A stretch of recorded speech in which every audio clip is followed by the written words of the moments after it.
Welcome to Before They Change the World, where we explore the minds, ideas, and dreams of exceptional students working on inspiring projects before they change the world. This episode is hosted by me, David, and I speak with Noah, a Swiss entrepreneur and co-founder of Kork, the largest service marketplace in Switzerland, which he founded straight after graduating high school. We speak about his early life as an entrepreneur, the founding of Kork, and his latest venture, Rocket Launch. Noah is part of the Forbes 30 under 30 list and has achieved a lot in a short amount of time, in part due to his work ethic, pragmatism, and the team he surrounded himself with.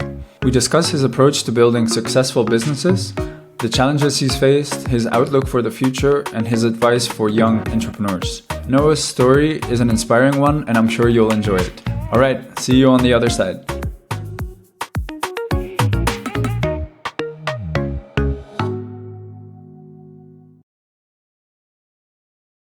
Just to start out, maybe you can tell us a bit about yourself, how you got started with entrepreneurship. Yeah, so I probably had my start with entrepreneurship already when I was a little child. When I was like 8, 10 years old, I used to sell stuff in the neighborhood. I used to sell stuff to kids in school, and I always had like an entrepreneurial drive. And then when I was a teenager, around like 14, 15, I started my first startup called Customize. It was like a vegan home delivery company where we actually delivered to vegan home. We cooked it and we delivered it in our neighborhood, and that worked pretty well. But together with high school, it just didn't work out. You know, we had to learn, we had tests, so it just didn't work out in the end. But it was like a first experience to be an entrepreneur, and it was pretty interesting.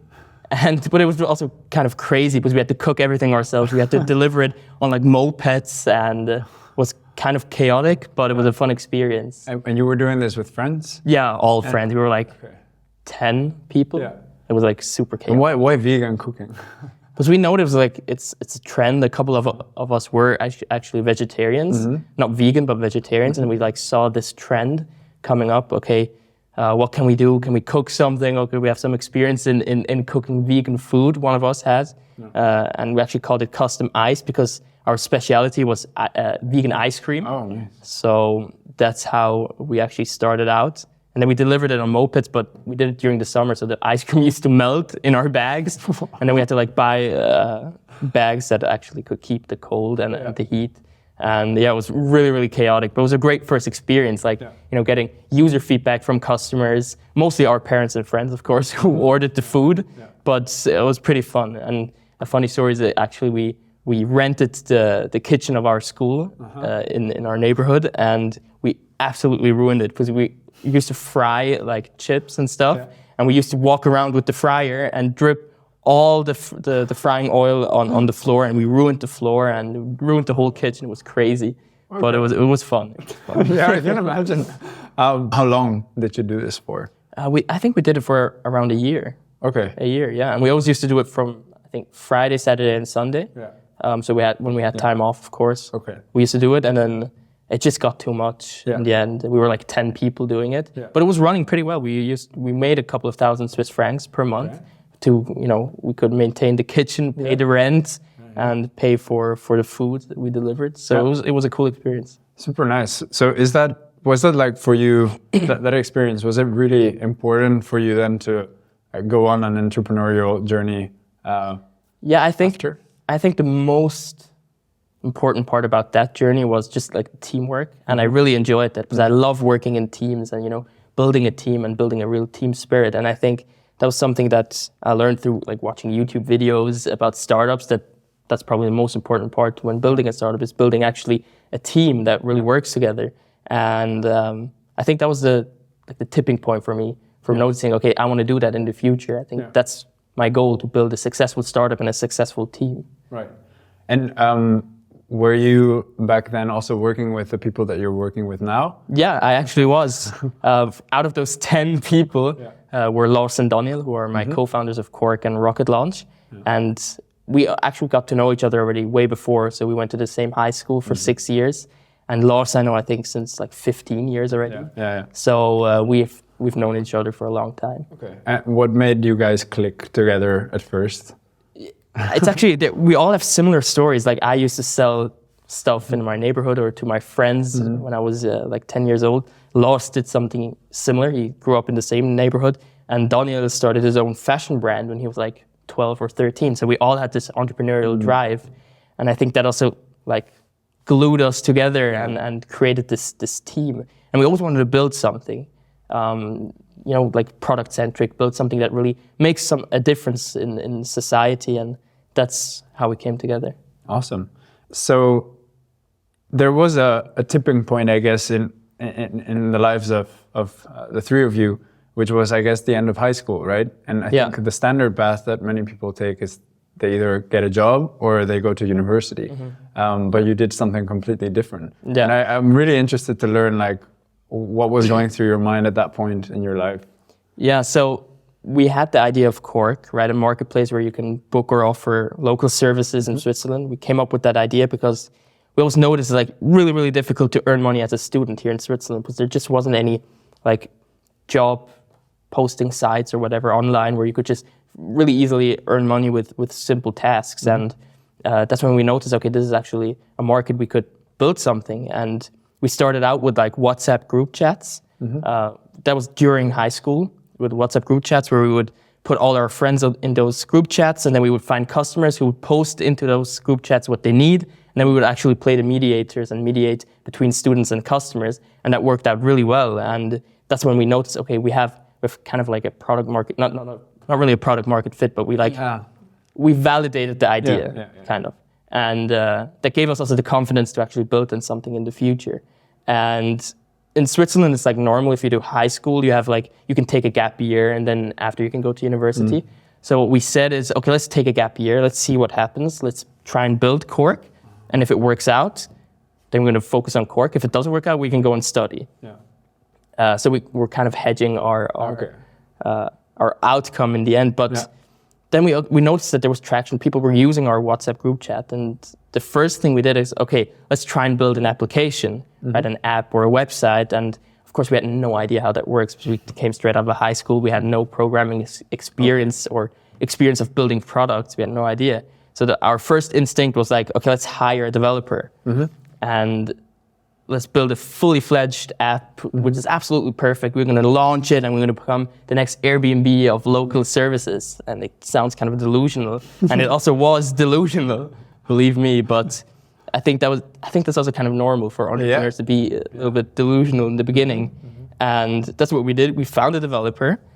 He promised us that he can actually create this wonderful application that is like the next Airbnb. But after a couple of months, we actually realized that this guy is scamming us and that he actually never wrote one single line of code. He just stole all our money and we couldn't get the money back because hiring a lawyer here in Switzerland costs way more money than actually building an application.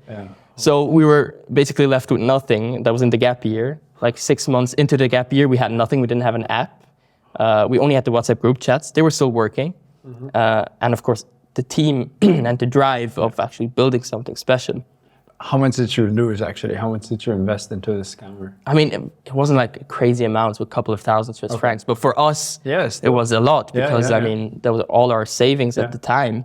And so we had to figure out a way on how to build this first MVP ourselves. And that's what we did. We then combined our website with Typeform and WhatsApp. And we like glued everything together to create this first MVP to really validate our idea. And then once we did that and we really could generate revenue for people outsourcing or selling their services. Exactly, selling their services on the platform. We could generate enough money for them. We noticed that, okay, there's a real market for this. And then we found a developer who was actually reliable, who could build our application. And now, most people always ask us the question, how the hell did you finance those developers? But it isn't cheap, even if they're developers in India or Pakistan, which we had. And what we actually did is during the day we worked on Kork, on developing the platform, and at night we worked as pizza delivery drivers. So every single cent we earned as pizza delivery drivers, we reinvested in Kork and paid our developers. And we even flew to Pakistan, to Islamabad, to work with them for like 1.5, 2 weeks. But then we just noticed that it doesn't work, having developers really far away. There's no real connection. And we really wanted to build this team. And like I said in the beginning, for us, the most important part of a startup is really building a team that holds together. And it was really difficult for us to build one outside of Switzerland. So then we realized, okay, now we have to somehow figure out a way to build this product ourselves.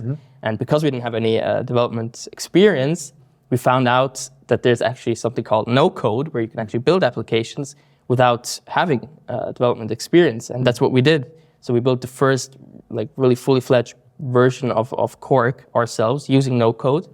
And like that, we could actually build Kork to become one of the biggest service marketplaces here in Switzerland. And yeah. That's crazy. I mean, it sounds like the ideal or like the classic story of the entrepreneurial journey. Like working your asses off day and night to be able to finance your project and to keep the project alive. I'm kind of wondering, like, through these stages, you mentioned like there was first just the WhatsApp groups. Then there was like some very, very basic MVP. Right. I'm trying to imagine how that looked like. So it's Typeform. It's like Google Forms basically. So the customers would type into Typeform what they needed. Let's say, okay, I need someone to mow my lawn, and then that posting we would post into the WhatsApp group chats. Okay. And we would mediate them through WhatsApp, and that was like our first MVP. Okay, so like an automation, right? Kind of it was kind of an automation, but we still had to mediate everything by hand and by WhatsApp. So it was like also super chaotic. Okay. That was like our first version. Yeah. And then the second one, which I guess never got released, was what the developer in Pakistan was developing.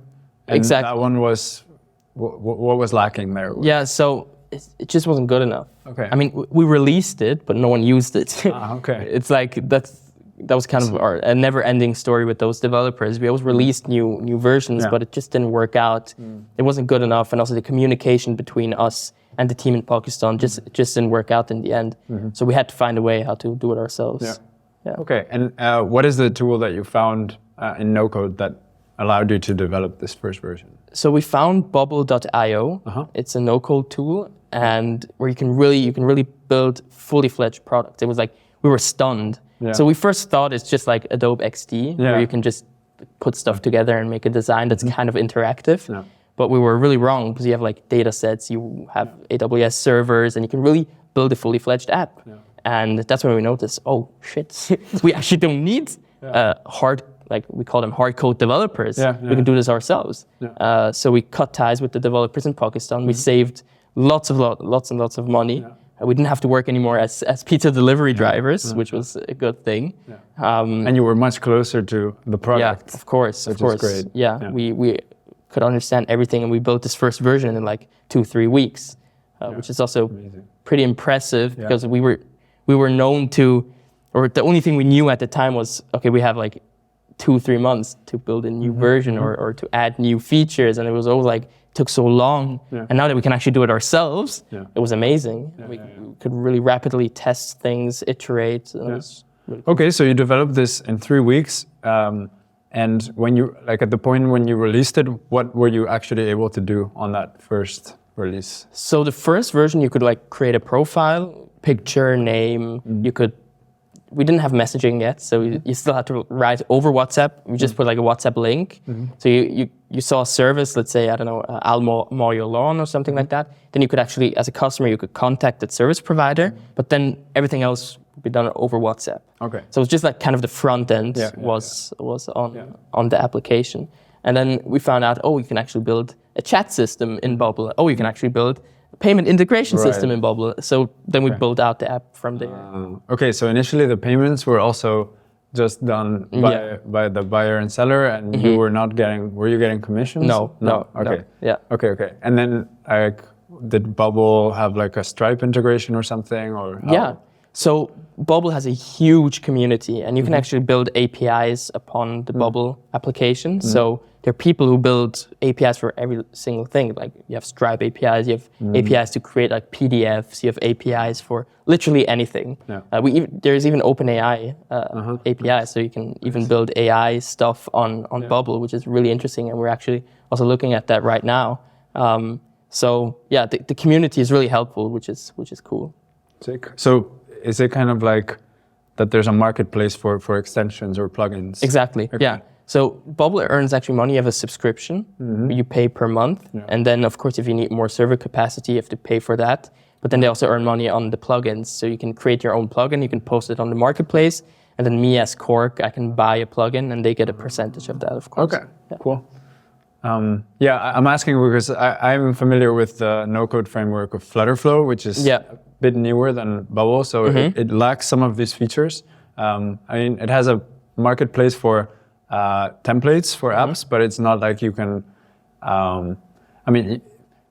Technically you could.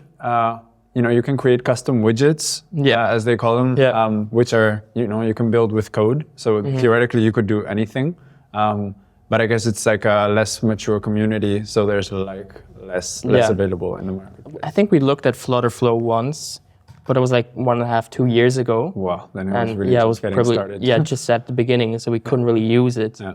I'm wondering, like, through your time at Kork, once you released this first version until now, what have been some great use cases of Kork and like maybe relationships that you've seen come out of Kork between the seller and the buyer? There are actually so many stories there of even like Ukrainian refugees coming to Switzerland, right? Having no job opportunities, really difficult to earn money. But what they had of course skills from their prior jobs or education. Yeah. So what we did is we actually found Ukrainian refugees who posted their services on Kork, and through that they could earn money. Like there's one, her name is Valeria. She offers dancing lessons on Kork, and people are actually booking her to earn money. And she can actually earn money with her passion, which is also something really special about Kork, where people can really offer whatever they want. Yeah. I can offer cello lessons, I can dance lessons, math, tutoring, whatever. Whatever you want. And I think that's kind of special and unique. No, that must be so amazing, right? Like, I guess like for you, you've had many different magical moments, but there's probably like several of them. I don't know if maybe you can highlight some, like, I don't know, getting your first user and like being able to see, like our database is growing and like we have actual information on our website, we have content, we have offerings. I think the craziest moment when we had like the aha moment, right, of noticing, it's actually working was way in the beginning with WhatsApp and Typeform. Was when we saw that those WhatsApp group chat numbers were growing and we actually had to create like 5 WhatsApp groups with like 200 people in it. We actually noticed, there are so many people who want to earn money here in Switzerland using such a platform. Yeah.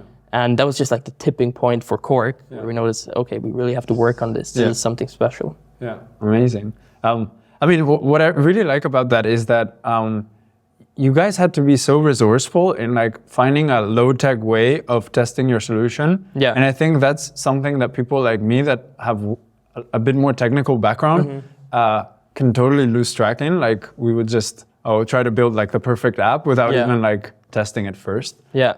And I think that's something at least like, in YC videos, which I guess you've also seen. Yeah, they always recommend. That was my university. Okay. Watching these YC videos. They always advocate for this, right? For testing like as fast as you can and validating first. So that's a really nice lesson. But it took a long time until we realized that. Right? We first worked with developers for like a year and a half. We got screwed by one. The other one worked out, but the product was shit. So it took time, and I think it's normal. You go through these. Even if you watch those YC videos and they tell you have to build this MVP, you have to be super lean. No one really listens in the beginning until you make the mistakes, and then afterwards you say, now I'm going to do it correct. And I'm wondering, like, what have been some of the most challenging aspects, aside from the ones that we've already mentioned of like getting scammed and stuff? But once the app was actually live, what have been challenging moments? Because I can imagine that when you build a marketplace, when you build a community, you have challenges on the business side, right? That it's a marketplace, so you need both sides to be there, and the fact that it's a community also brings some security questions. I don't know. So that was also like in the beginning when we started out with Kork, we had all those questions: security, ID verification, about legal issues of building an app and all this stuff. And I think the most important thing is that you just have to kind of validate the idea and then go from there. And step by step, you can improve on that. In the beginning, we didn't really have like ID verification system. We would just check it ourselves and verify, is this really a real person or not? Now we have an ID verification system in place. The same with payment. In the beginning, they just did it themselves through Twint or something like that here in Switzerland. Now we have Stripe on the platform. So you just improve, and then you find those little issues you have to resolve, and you can somehow, there's always a way to resolve them. Right. Yeah. Okay, so here, like, again, just gonna mention YC again, but like, I'm seeing so many parallels. Like, this would be a good example of like doing things that don't scale, right? Yeah, exactly. Like checking IDs manually. Like, that's, if you were coming from a big company, you'd be like, what the hell? Like, of course, we're not gonna check IDs manually. This is not scalable, but in the beginning, it is possible to do it. I think the cool thing is if you don't have any money, there's no other option than doing everything manually because you just can't do it unless you have, of course, like a computer science background and you can develop apps yourself pretty easily. But if you have like no money and you don't know how to create an application, you do everything manually. And I think that's actually pretty cool. Maybe that mindset should get instilled in more people who even have a background of computer science. So are there actually any services similar to Kork? I mean, globally, but even within Switzerland? In Switzerland, there aren't really too many. There are other platforms who do similar stuff, but really like built like to a similar build like Kork, there aren't any. But of course, they're in America. They're like there's Thumbtack who does something similar, TaskRabbit who does something similar, or in Australia you have Airtasker who does something similar. And but that was also kind of a mistake in the beginning. We didn't really look at them in the beginning, but now we realize, okay, they exist, and we can actually copy a couple of stuff, which they did really well. And I think that's also important. If you want to build something, you should really do a deep dive into what other companies exist, and you shouldn't get like demotivated if there are companies who do something similar. You just have to be better than them, and you can actually copy a lot of stuff, which they do really well, which we did. And and so is your goal like to position yourselves as like the marketplace in Switzerland, or do you have like plans to like expand outside of Switzerland? How do you see? So of course the goal in the future is to expand like to Germany. I think that's a natural step for Swiss consumer-based companies. Once you have like kind of the German part of Switzerland, which is the biggest part, you can expand to Germany, which is kind of similar to the German part of Switzerland. And we're right now contemplating if we should do that or not, or if we should really stick to Switzerland, try and really build even bigger base here, and then go to Germany. But of course, that's a natural step to go to Germany.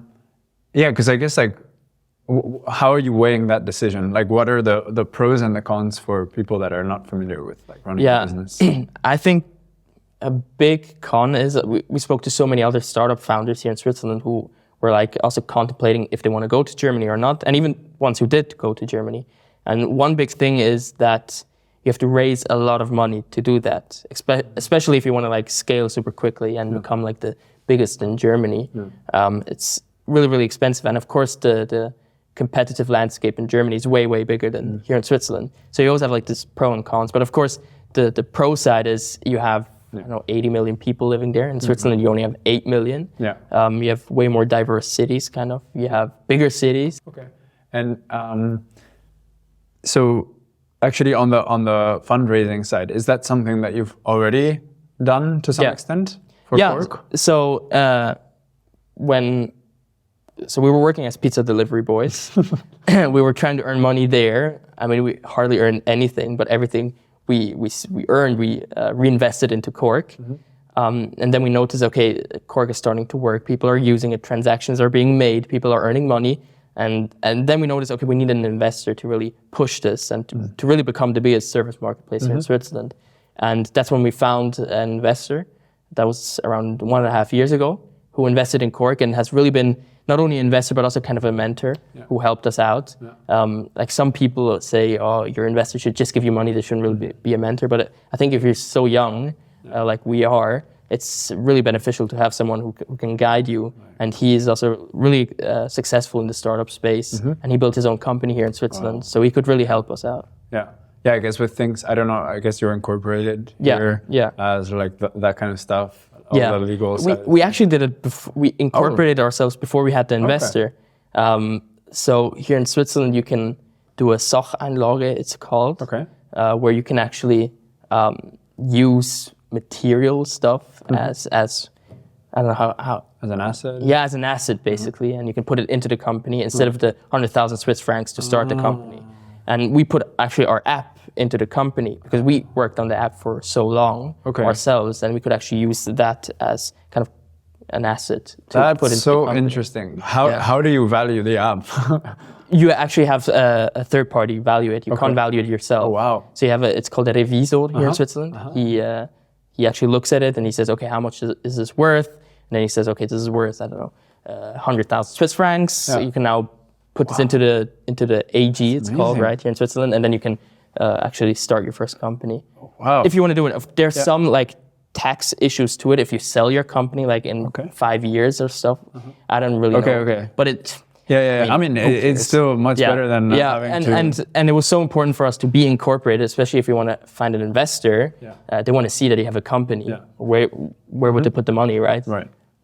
So we found a way how to do that. Also there again, it's like you don't need a background in I don't know, banking and financials or whatever to actually found a company. You just have to read a couple of articles, watch some YouTube videos, and then you can actually find out, oh shit, you don't need 100,000 Swiss francs. You can just use your app as an asset and put it into the company. So you mentioned that you were already incorporated before you got your first investor. And I'm wondering, like, first, how did you find him or her? I don't know. And what did they help you with most at the start? So for us, it was really difficult to find an investor because we were 19 at the time. So when you're super young, you're just finished high school. It's really difficult to find an investor because you have no reputation, of course. So we went to all the VCs here in Switzerland, like literally all of them. We wrote to all of them. We had like an Excel list of around 1,000, 1,200 contacts. We just contacted all of them. We spoke to like, I don't know, 120 people. Most of them said no. A lot of them were interested. They say, okay, we have to wait a little bit and then we're going to contact you in the future. The classic VC or investor. Wait until Sequoia invests in you. Yeah, exactly. The fear of missing out in the end.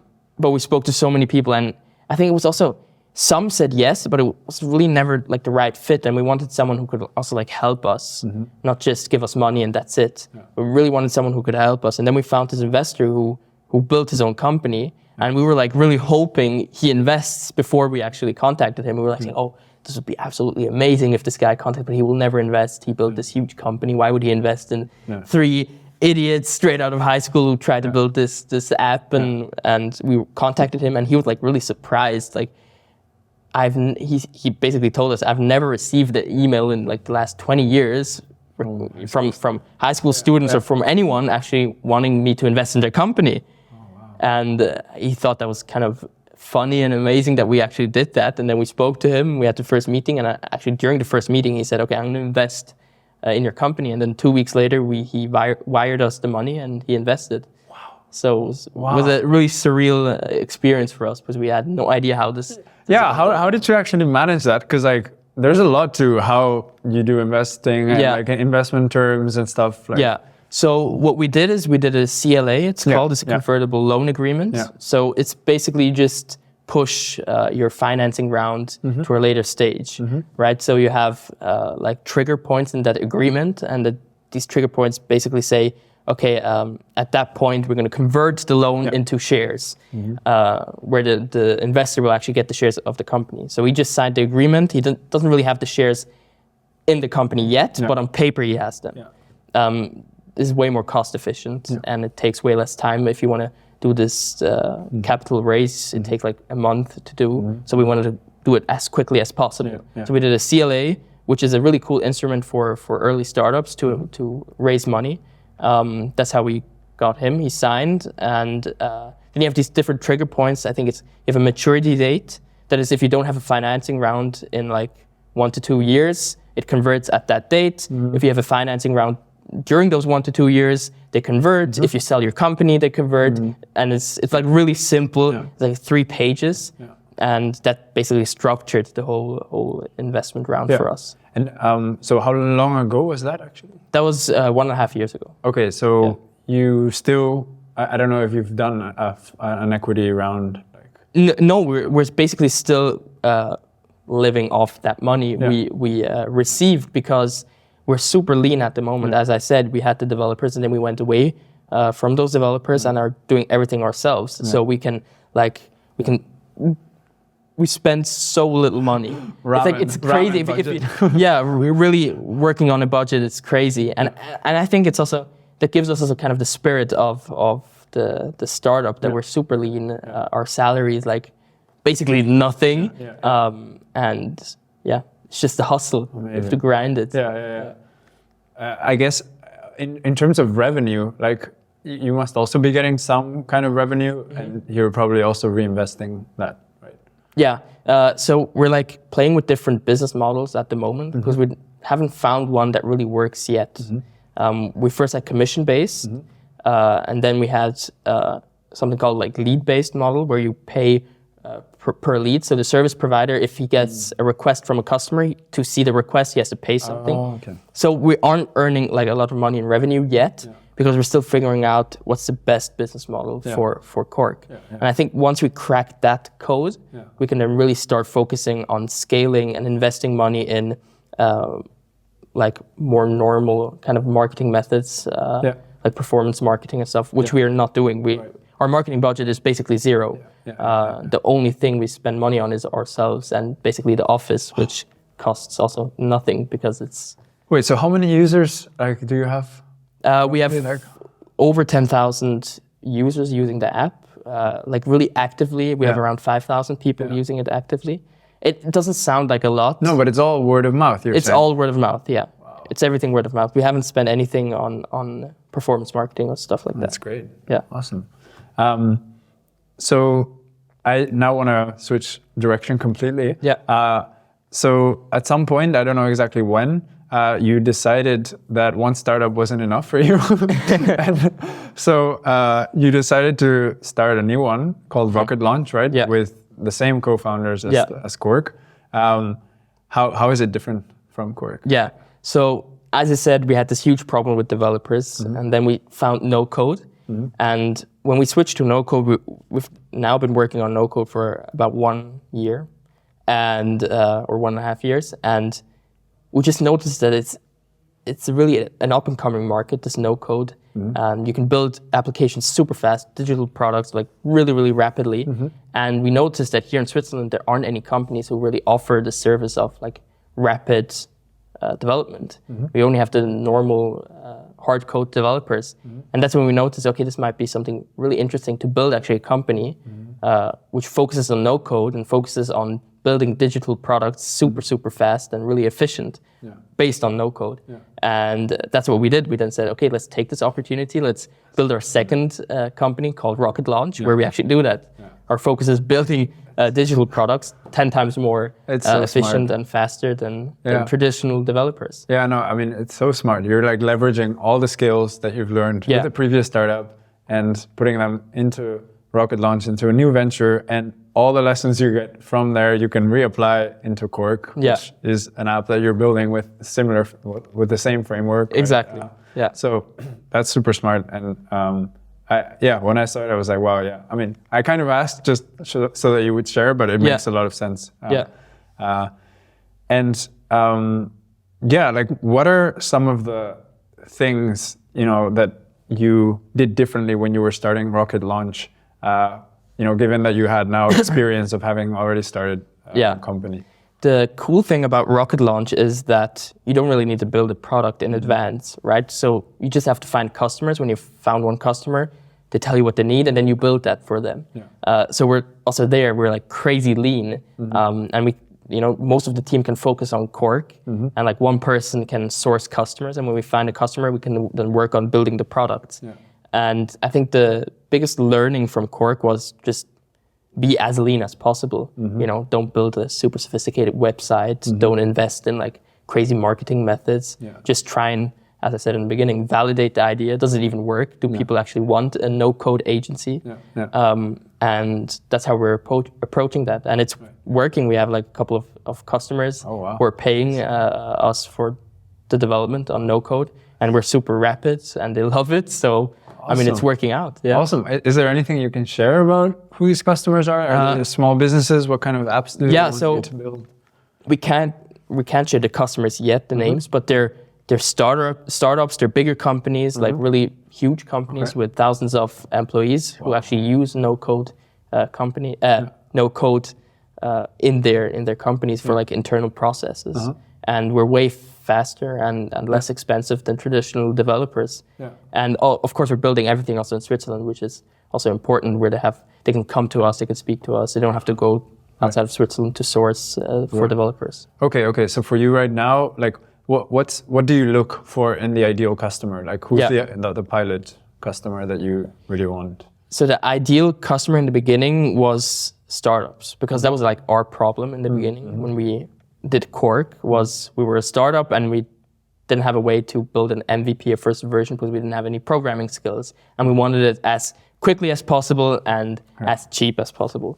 And so we thought, okay, the first customer has to be a startup, of course. And that's when we found someone. We did it, of course, it wasn't expensive. We did it basically for free for them, just to see their reaction. And they absolutely loved it. And then we advanced to a little bit bigger startups who paid us. They also loved it. And then from there we went to the bigger companies. And now we basically work with medium-sized startups and bigger companies. Okay, and you are prioritizing companies that are in Switzerland that you can talk to in at person? The moment, okay. But of course, the cool thing is it's scalable. It's scalable. We can have customers from America, from Asia. It doesn't really matter. About scalability. So it is scalable in the sense that it's a software product. So it's pretty easy to introduce it to new economies and to get customers from everywhere. But you are, in essence, selling your time, right? It's kind of a consultancy in a way. Exactly. So it's not like you're developing a product and selling it. The product is your time and your skills, right?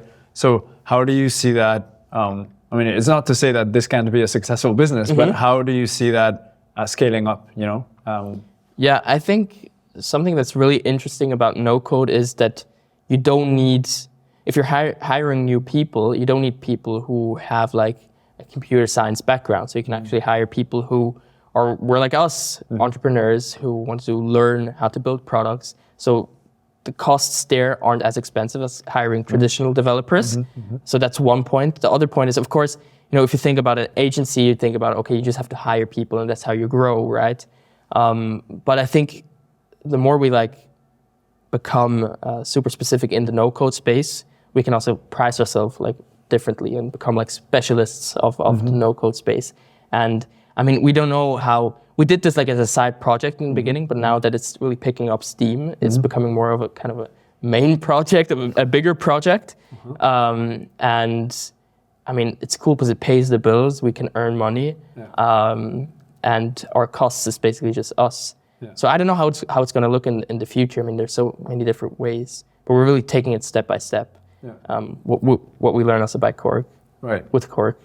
You should really take everything step by step. Kind of. Definitely.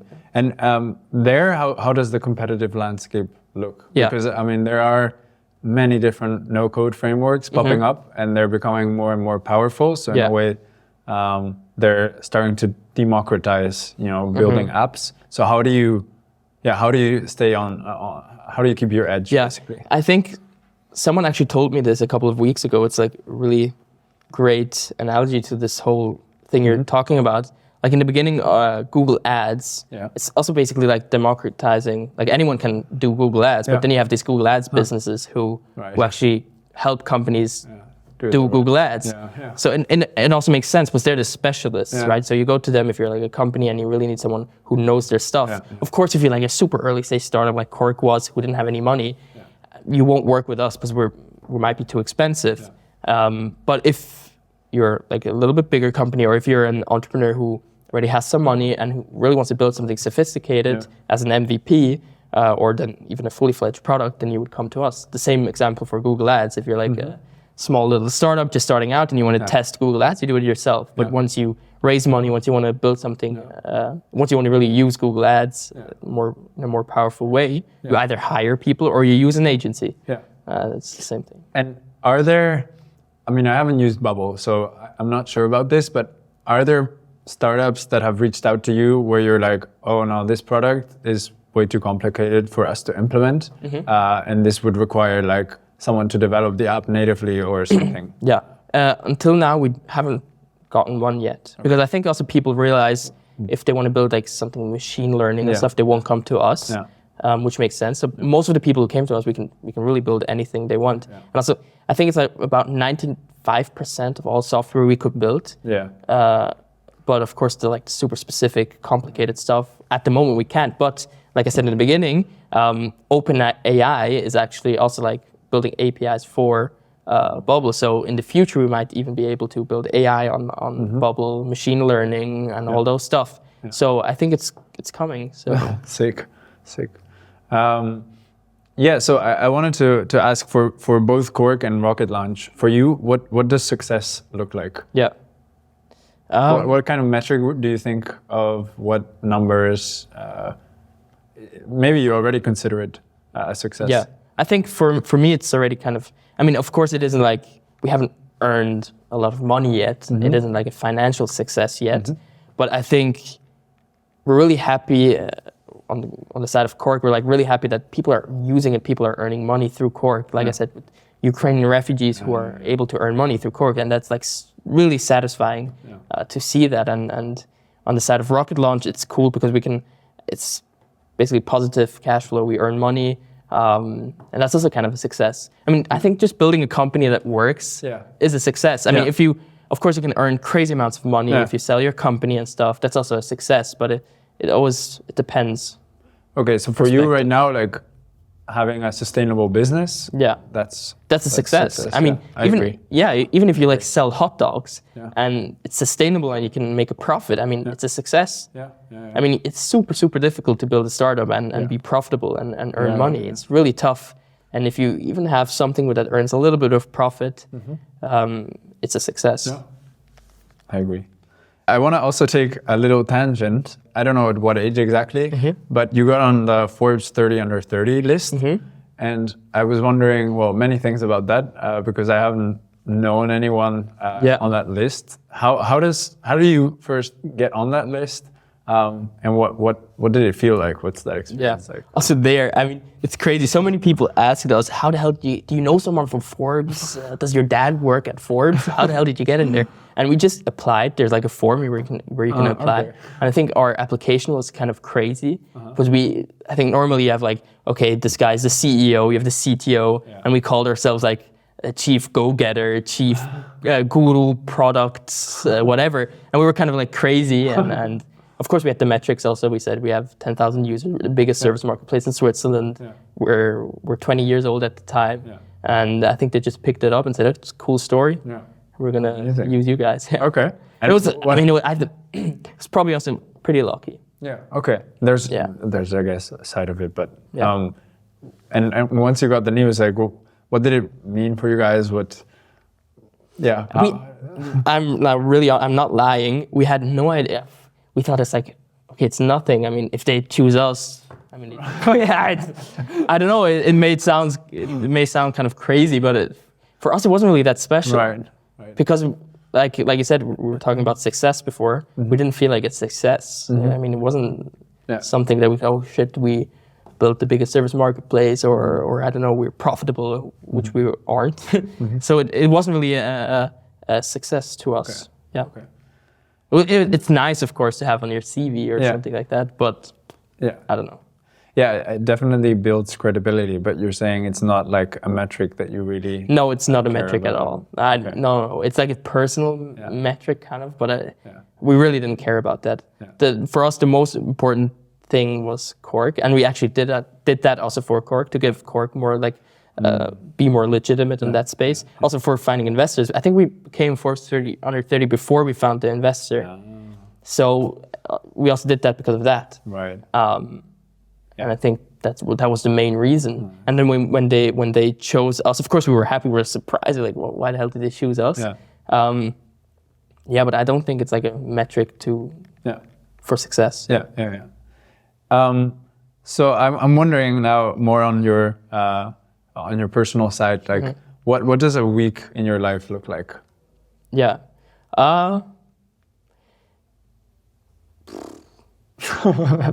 Hard to pin down. It's basic. I mean, we work from Monday to Sunday. I don't know. We basically, the last 2 years, we didn't really have a personal life. We've always been, we're now 4 in the team or 5 in the team, and we've been always together, and we work from, I don't know, 8 until 10 in the evening. We go to the gym together, which is cool. Daniel is like one of my co-founders, like a gym guru. He's like a huge guy who goes every day to the gym, and he actually inspired us also to go to the gym, which is cool. So it's work-life balance, right? Yeah. But I don't know. I mean, so you're living and breathing for Rocket Launch. Yeah, and exactly. The team. And I think it's funny because during Christmas I was like kind of depressed because I was like, what am I doing? I'm just watching TV. I'm with the family. I'm eating, but I want to work. I want to do something. And I don't know. It's like instilled in us. I can relate. Yeah. I mean, this is the beautiful thing that some people don't realize, that when you have full ownership of something, and it's it's something that you started, that it really does not feel like work at all. That you actually crave to do that. And when you're part of a team, even more. 100%. Right? But I think it's also important when you have like off time.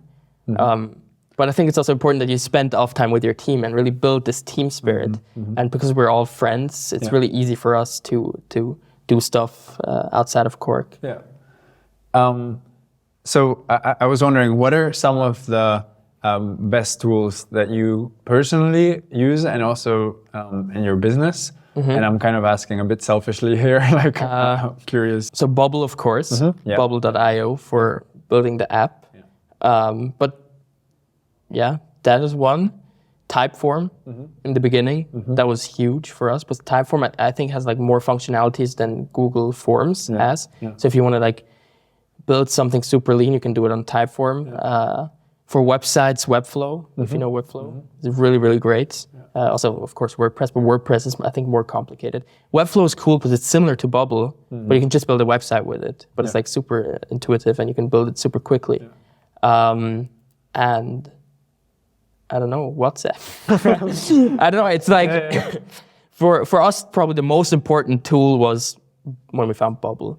I mean, Bubble is the most important tool, hands down. So that's where you spend like 80% of your Yeah, no, 100%. 110%. We're only on Bubble. Yeah. So you don't even like design stuff in Figma? No, directly straight on Bubble. Yeah. Wow. Yeah. Okay. It depends. If they're customers who like, for Rocket Launch, if they want us to also do the designs and send them designs in advance, we do that on Adobe XD or Figma.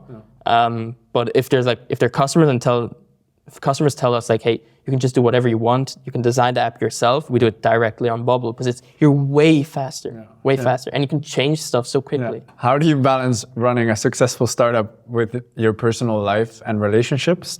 I feel like I feel like your most important relationships are in your startup. And so like you don't really need to worry about. I think it is important to have, of course. I'm just joking when I'm saying I don't have any, but it's really important to have relationships outside of the startup. But we have like a really tight-knit friend group. I think that helps a lot because we always do stuff together on the weekends if we do stuff. Also, family time is really important to go home to your family during Christmas, just enjoy your time. Okay. And about your free time, if you have any, how do you like to decompress? What's your favorite activity? I mean, you mentioned going to the gym. Yeah, I mean, I don't look like I go to the gym, but just going to the gym is it's relaxing. Going with my friends to the gym, it's cool to do some sports. And Okay, so exercises. Yeah. Now, I want to ask some questions looking into the future. So one burning question that I had was, are you ever gonna go to university? Yeah, that's also a question we get asked a lot. And I think we might go to university one day. I mean, because we haven't experienced that yet. It depends how Kork and Rocket Launch advance in the future. But I think with Rocket Launch, if we didn't have Kork, I think Rocket Launch would be pretty easy to do together with university because we can just say, okay, like the next 2 months, we won't take any customers. We're just going to do university and then we can focus on Rocket Launch later on. With Kork, it's more difficult because it's like a marketplace we have to maintain. But I think, I mean, maybe in the future. I think it's interesting, especially here in Switzerland, if you have ETH, you have HSG, Unizür, you have such great institutions. And maybe in the future, I see myself going to university. What would you like to learn or to study there? I think computer science. Even though we had no clue in the beginning. Now through Bubble and also learning how to program ourselves a little bit, I think it's super interesting. And also this whole new revolution of Web3, AI, such stuff, OpenAI. I think, it's really, really interesting. So on the maintenance of Kork, because one could think, maybe a bit naively, that for such a marketplace, if you set up your systems in the perfect way, that it becomes like a self-running website. But what things are like demand your time mostly? Because we don't really have a marketing budget and don't spend anything on performance marketing, we do everything ourselves with like growth hacks and stuff. So you always have to maintain your product, right? Build growth hacks into the product, sharing mechanisms, viral loops and stuff. That is really, really difficult to do. And that takes a lot of time. And also, if you want to like find new customers, users, whatever, doing that super lean takes a lot of time. If you want to piggyback off another company like Airbnb did in the beginning. I don't know if you heard that story. No. With Y Combinator, what's it called? Craigslist. Oh. How they got the first initial users through Craigslist. So in Craigslist, you actually had postings of houses, people renting their houses and flats in New York. And what they did is they just contacted all those people on Craigslist and told them, hey, come to Airbnb, we're way better. And we did actually the same here to other companies in Switzerland who were like super old and no one really used anymore. And that worked really well, but you have to do that like the whole time. So you can't just let that run. So that is pretty. Would you consider hiring a team so that you can start delegating? Yeah, of course. I mean, that's in the future, the plan that we expand our team. Okay, so you are thinking of potentially raising some funds to be able to expand the team at some point.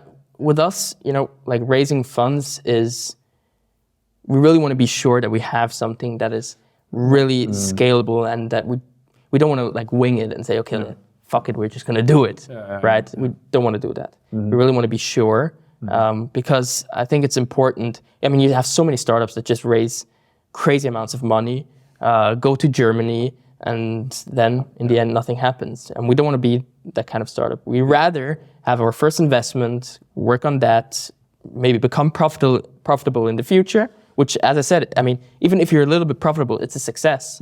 Because most of the startups fail, like 90% of them. I think that's more important than like raising capital, hiring crazy amounts of people, going to Germany, going to the UK or whatever. So really focusing on the core. Do you... you mentioned that there's a few things happening now, like Web3 and generative AI that excites you, right? And that's piquing your interest towards university.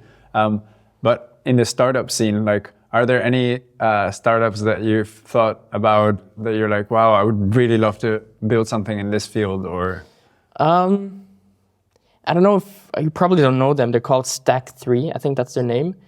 They work with Bubble. So they're actually like a kind of a Bubble agency, but they also use AI to build the product. So they combine Bubble with AI and build products based on that. And I think that's super interesting because they combine no code with AI. They use OpenAI, the APIs and stuff.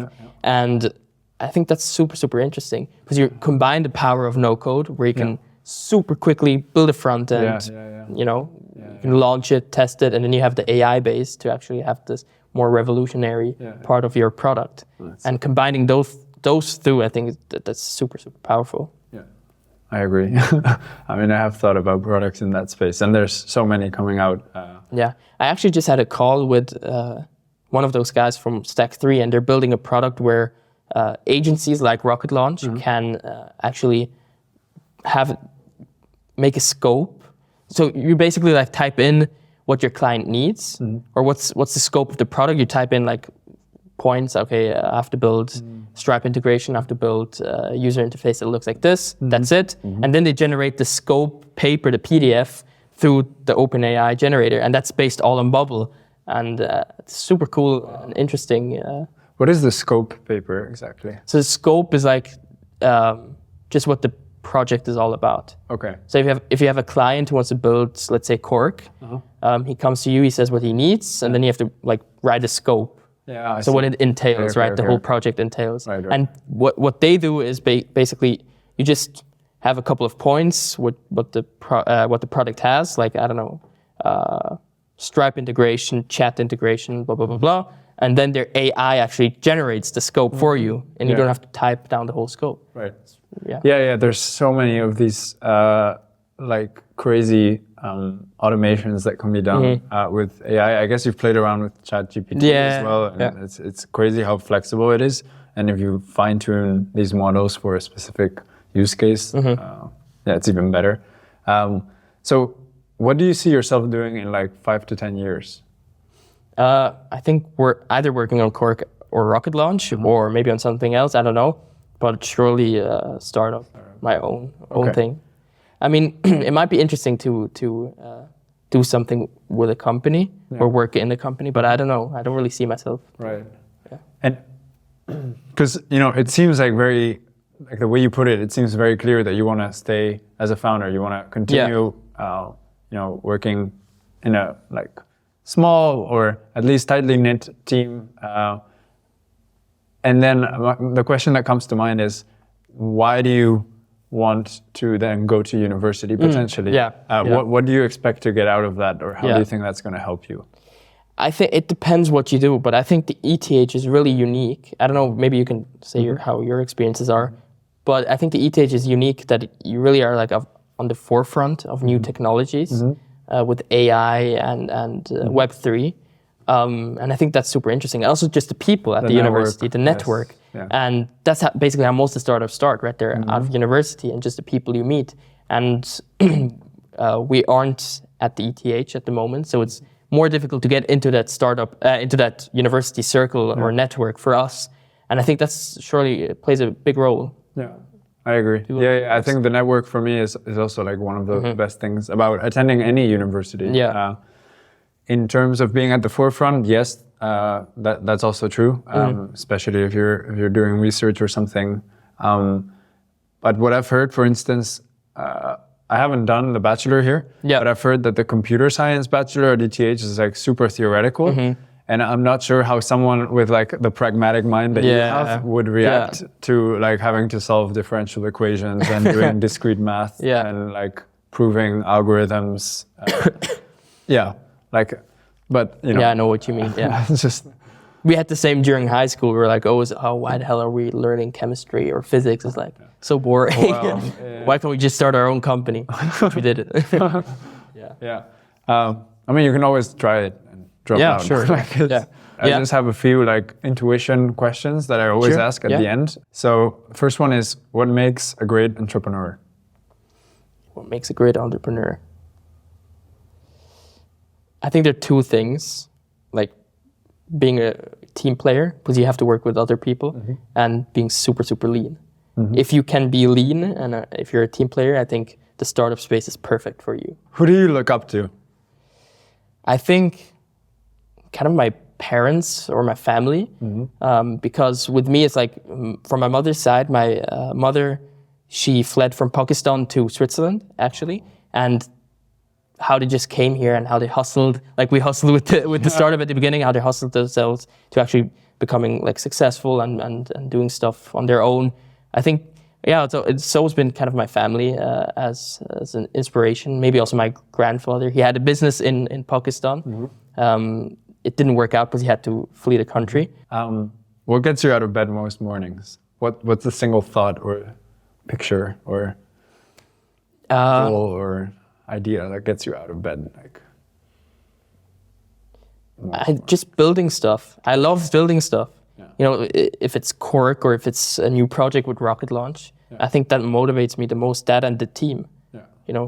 Getting into the office, having my friends there, my teammates basically there, and working on stuff, I think that's the most satisfying part. Okay, so if an angel gave you 1 million right now, what would you do with it? I would probably invest it in Kork or Rocket Launch. I don't know.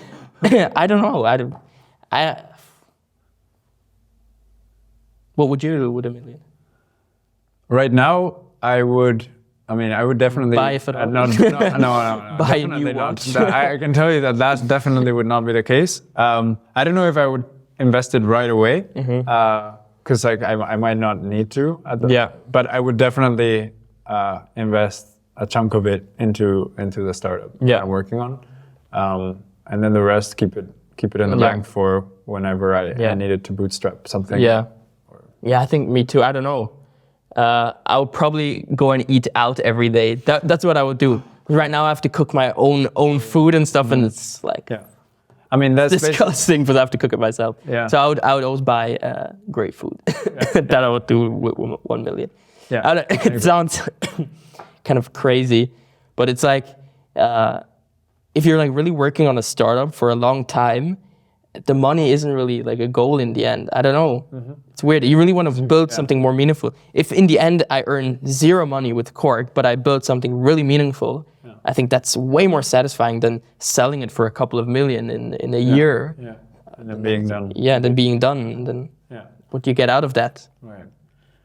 So what advice would you give to someone finishing high school, thinking about starting a company one day, but being scared of taking that leap? Yeah, I think it's really important. You have to be really sure that you want to do this, because it's, like I said, I mean, you have to, we worked as pizza delivery drivers at night until sometimes 2 a.m. to finance Kork. We worked at Kork the whole time. So you have to be really, really confident that you want to do this. And if you're not, if you're like uncertain if you want to do this, then you shouldn't do it. Because I think it's a huge stress you have to go through. You know, like fundraising, building your own app, getting screwed by developers. It really takes a toll on you, you know. So you really have to be sure that you want to do this. So it isn't for everyone, but if you really have like the intuition, if you have always been entrepreneurial, you should really go for it. You have nothing to lose. I mean, if you finished high school, you can do the same like we did. You can work as a pizza delivery driver. you can earn money like that. You can finance your startup doing odd jobs. I mean, there's always a way if you have this entrepreneurial spirit. But if you're uncertain, I wouldn't do it. Or I would just wait it out until you're really certain about it. Okay, so either you're like super certain about that you want to go through some of the pain of being an entrepreneur. What about like having some kind of idea or is that a requirement? Would you say like would you have done this if you didn't have an idea in mind? No, probably not. Of course, if you don't have an idea, I mean, if you have a team, probably now course. You know that you would easily come up with if you have a team and it's difficult for us. You also watch all the Y Combinator videos. You also have to go from like a problem you had, and with Kork we couldn't earn money as students. With Rocket Launch we could build our product. So if you have a problem you can solve and really believe in that problem and the solution, then perfect, you have something. And then the next step is you want to validate it, right? You want to see that actually people would use it. And once you've validated that, being super lean, of course, not building something crazy, being lean, you've validated your idea, then you can say, okay, now I'm pretty certain that this will work. And then you can focus on that. But if you just have an idea and I want to build something, but I'm not too sure, I want to do university, I want to go work for a bank, it's difficult. And I think it's also really difficult for people doing university in Switzerland, because they have great job opportunities, right? They can go to Google, Microsoft, to banks, earn a lot of money. So it's really difficult for them to go away from their normal path and build their own startup. And I think it's also fine. I mean, if you're such a person who wants to go the normal way, right? Earn money with a company, that's great. If everyone would be a founder, nothing would work anymore, right? Because 90% of the startups fail in the end. Yeah, and startups wouldn't have anyone to hire. Yeah, exactly. Startups wouldn't have anyone to hire. All right. Well, that's all I had. The last thing is, if people want to find out more about Kork, Rocket Launch, or you, how can they do it? So for Kork, it's just kork.ch, and for Rocket Launch, it's rocketlaunch.ch. Okay. Or LinkedIn, whatever. Yeah. Awesome. Well, thanks so much. I really enjoyed this conversation. I learned a lot, and I'm actually super inspired. So thank you so much. Yeah, it was cool. If you've enjoyed this episode, please follow or subscribe to the show on whatever platform you use. And don't forget to share this podcast with anyone interested in entrepreneurship, university student life, and the rising minds and technologies of the future before they change the world.